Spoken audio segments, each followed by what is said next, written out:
Next up, we have the linebacker key read instruction.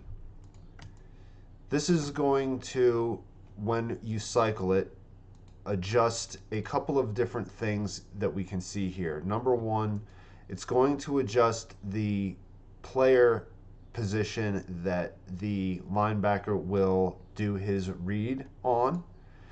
And if we have the double tined key showing, is going to indicate this is an aggressive, he will cross the line of scrimmage in pursuit, or a passive approach in which he will shadow him but not cross the line of scrimmage. This instruction also works with the defensive positioning instruction, and it will line him up with the appropriate player that he is set to be covering. We can see that here. A quick note is that the players will self-adjust if they end up too close to another player. It will attempt to self-adjust it a little bit, so pay attention to that when you're making your plays. The next instruction we have is a typical zone coverage instruction, and to assign this instruction, you'll select your player and you will click the button. This will set you to the insertion point where he will begin the zone, left click, and now you can draw the zone with 2 clicks. One to set the top upper corner and the other to set the lower corner.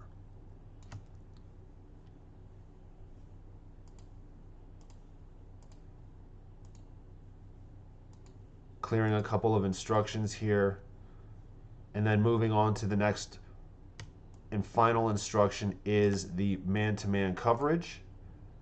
Man-to-man coverage comes with an automatic defensive positioning setup.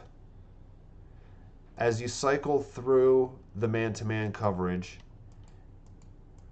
there are several different options. One is to simply be the man-to-man coverage indicated by the football helmet here with no lettering of any kind. This will have him automatically be assigned to his specific position, specific to the cornerback. There are some documentation that will tell you exactly what those are and what those do. The next one we click will be set to wide receiver, so it will key him in on the wide receiver, which we can see here. The next will be a tight end, so thus it keys him in on a tight end. The next is the halfback, and we can see that it keys him in on the halfback. And finally, we can key him in on the fullback.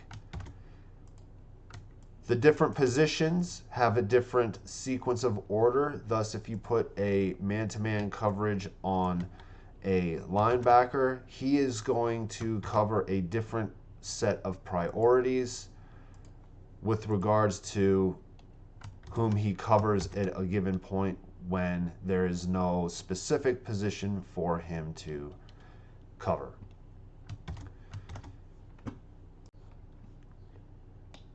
The next button we have over here is going to be the strong side designation effects check. Certain positions will move according to where the strong side is set, which has to do with the relationship to some of the player positions on the field. You'll have to go take a look at the actual button instruction setup for what that entails. It's beyond the scope of this video, but this will give you a preview of where the setting occurs and how it should look on the field when the strong side is designated in that area. Finally, as previously mentioned, we can toggle the set of defensive play instructions visibility by clicking on this icon here, and it will simply show you the selected player's instruction. Finally, at the bottom, as covered, we do have a button that will allow you to clear an instruction. For the moment, currently right now, you can only clear the entire instruction off of the player. There is a hotkey. If you hit Control X, it will clear the instruction for you so that you don't have to click it each single time.